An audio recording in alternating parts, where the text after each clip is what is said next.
সুপ্রিয় দর্শক, এই মুহূর্তে আপনাদের সামনে কথা বলতে চাই একজন গুণীজনের অবমাননা, ডক্টর এবিএম আব্দুল্লাহকে নিয়ে এ কেমন সিদ্ধান্ত।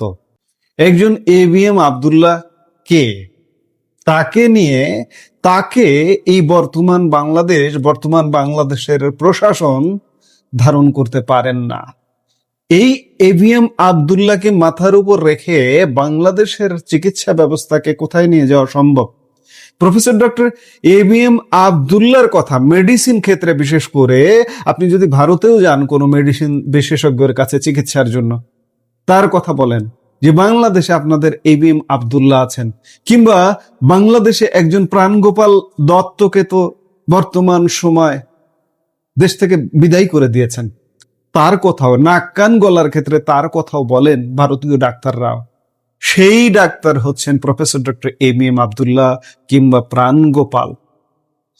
একজন আন্তর্জাতিক মানের চিকিৎসক তৈরি করতে একটি দেশের কত বছর সময় লাগে, কিংবা কত কোটি টাকা খরচ করতে হয়? টাকা দিয়ে কি একজন এবিএম আব্দুল্লাহ তৈরি করা সম্ভব? বাংলাদেশ ও ভারতের চিকিৎসা জগতের অন্যতম এক উজ্জ্বল নক্ষত্র, উপমহাদেশের প্রখ্যাত মেডিসিন বিশেষজ্ঞ প্রফেসর ডক্টর এবিএম আব্দুল্লাহ, অথচ সম্প্রতি এক নজিরবিহীন ও স্তম্ভিত করার মতো সিদ্ধান্ত নিয়েছে বঙ্গবন্ধু শেখ মুজিব মেডিকেল বিশ্ববিদ্যালয় কর্তৃপক্ষ, যেটির বর্তমান নাম বাংলাদেশ মেডিকেল বিশ্ববিদ্যালয়। তার আজীবন এমিরেটাস অধ্যাপকের নিয়োগ বাতিল করা হয়েছে এবং শুধু তাই নয়, তার বেতন ফেরতেরও নির্দেশ দেওয়া হয়েছে।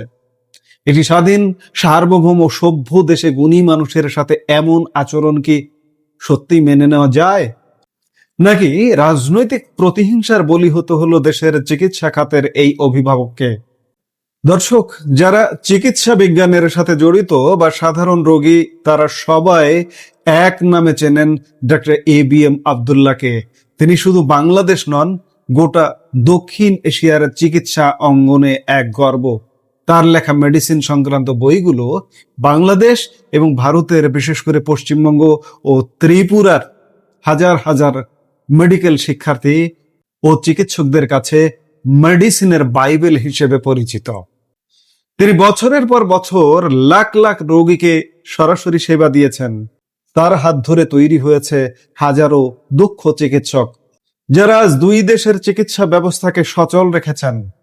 আন্তর্জাতিক মহলে তিনি একজন খ্যাতিসম্পন্ন ও সম্মানিত ব্যক্তিত্ব। একজন চিকিৎসক যখন তার জীবনের পুরোটা সময় মানব সেবায় বিলিয়ে দেন, তখন তিনি কোনো নির্দিষ্ট রাজনৈতিক দলের থাকেন না। তিনি হয়ে ওঠেন গোটা দেশের সম্পদ, আন্তর্জাতিক মানদণ্ডে দেশের প্রতিনিধি। এবার আসা যাক মূল ঘটনায়। দেশের শীর্ষস্থানীয় মেডিকেল বিশ্ববিদ্যালয় কর্তৃপক্ষ তার আজীবন এমিরেটাস অধ্যাপক পদটি বাতিল করেছে। এমিরেটাস অধ্যাপক পদটি কোনো সাধারণ পদ নয়, এটি কোনো ব্যক্তিকে তার জীবনের গবেষণা, শিক্ষা ও অসাধারণ অবদানের স্বীকৃতি স্বরূপ দেওয়া হয়। সবচেয়ে আশ্চর্যের ও দুঃখজনক বিষয় হলো, কর্তৃপক্ষ শুধু নিয়োগ বাতিল করেই ক্ষান্ত হয়নি, বরং তার প্রাপ্ত বেতনও ফেরত দেওয়ার নির্দেশ দিয়েছে। এই সিদ্ধান্তটি প্রতিটি বিবেকবান মানুষকে ক্ষুব্ধ করে দিয়েছে। একটি সভ্য সমাজে একজন আন্তর্জাতিক মানের শিক্ষাবিদ ও চিকিৎসকের সাথে এই ধরনের আচরণ কতটা যুক্তিসঙ্গত? মানুষ যে ক্ষুব্ধ হয়েছে, গতকাল থেকে সোশ্যাল মিডিয়া, গণমাধ্যমে সয়লাভ হয়ে গেছে। আমরা যদি পৃথিবীর উন্নত দেশগুলোর দিকে তাকাই, সেখানে গুণী মানুষদের সর্বোচ্চ সম্মান দেওয়া হয়, তাদের মেধাকে কাজে লাগানো হয়। আর আমাদের এখানে ক্ষমতার পালাবদলের সাথে সাথে বদলে যায় গুণী মানুষের মূল্যায়নের মাপকাঠি। বর্তমান প্রশাসনের এই সিদ্ধান্তকে অনেকেই দেখছেন একটি অত্যন্ত সংকীর্ণ ও প্রতিহিংসামূলক পদক্ষেপ হিসেবে।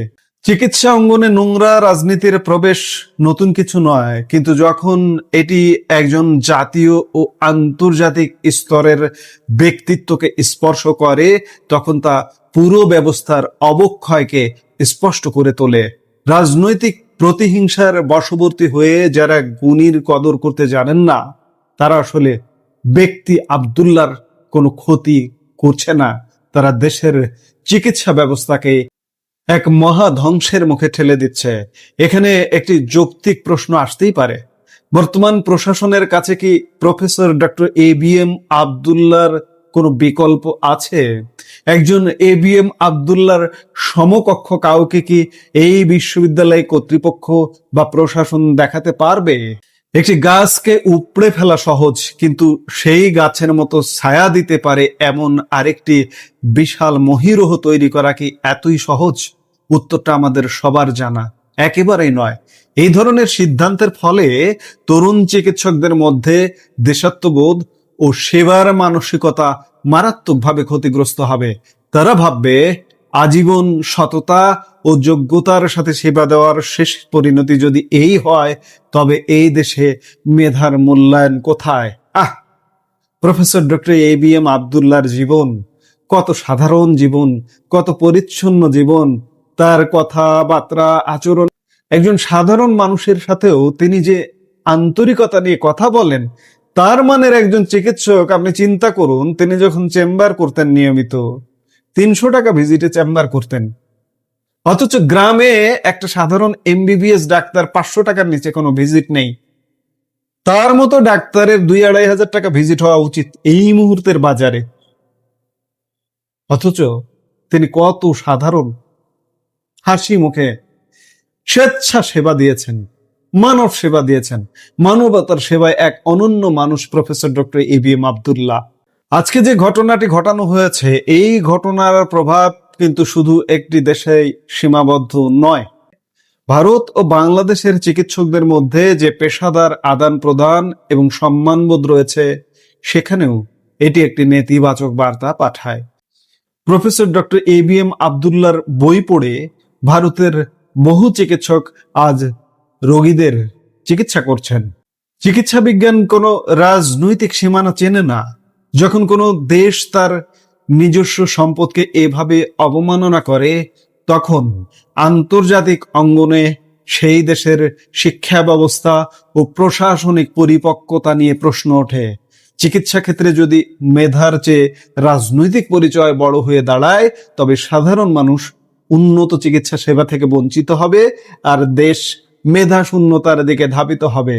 আমরা কি সত্যি আমাদের চিকিৎসা খাতকে ধ্বংসের মুখে দেখতে চাই? প্রফেসর ডক্টর ABM আব্দুল্লাহ রাজনৈতিক ব্যক্তিত্ব নন, তার কোনো রাজনৈতিক দলের সাথে সংশ্লিষ্টতা নেই। তিনি দেশের একজন সেরা মেডিসিন বিশেষজ্ঞ, যার দরুন আওয়ামী লীগ সরকারের প্রধানমন্ত্রী শেখ হাসিনা তাকে তার ব্যক্তিগত চিকিৎসক হিসেবে নিয়োগ দিয়েছিলেন। এটি কি তার অপরাধ হতে পারে? দেশের একজন সরকার প্রধান কিংবা রাষ্ট্রপ্রধান যদি একজন দেশসেরা চিকিৎসককে তার ব্যক্তিগত চিকিৎসক নিয়োগ দেন, এটি কি অপরাধের মানদণ্ড? পরিশেষে বলতে চাই, চিকিৎসা অঙ্গন থেকে এই নোংরা রাজনীতি অবিলম্বে বন্ধ হওয়া উচিত।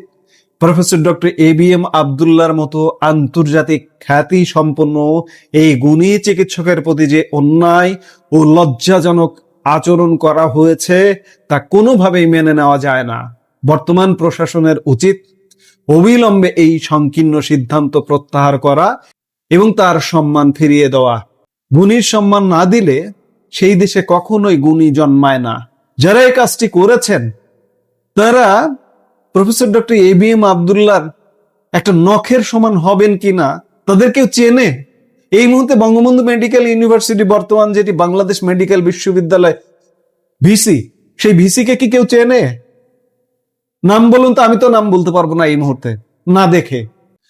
কাজেই আমাদের দাবি অত্যন্ত স্পষ্ট, রাজনীতি থাকবে রাজনীতির জায়গায়, কিন্তু মেধা ও চিকিৎসা সেবা যেন কোনো নোংরা খেলার শিকার না হয়। এই মুহূর্তের ভিডিও থেকে বিদায় নিতে চাইছি। দেখা হবে পরবর্তী ভিডিওতে। সে পর্যন্ত সবাই ভালো থাকুন, সুস্থ থাকুন। আমাদের ভিডিওগুলো নিয়মিত পেতে সাবস্ক্রাইব করুন সাজ্জাদ কাদির ইউটিউব চ্যানেল এবং লাইক, কমেন্ট, শেয়ার করে সাথে থাকুন।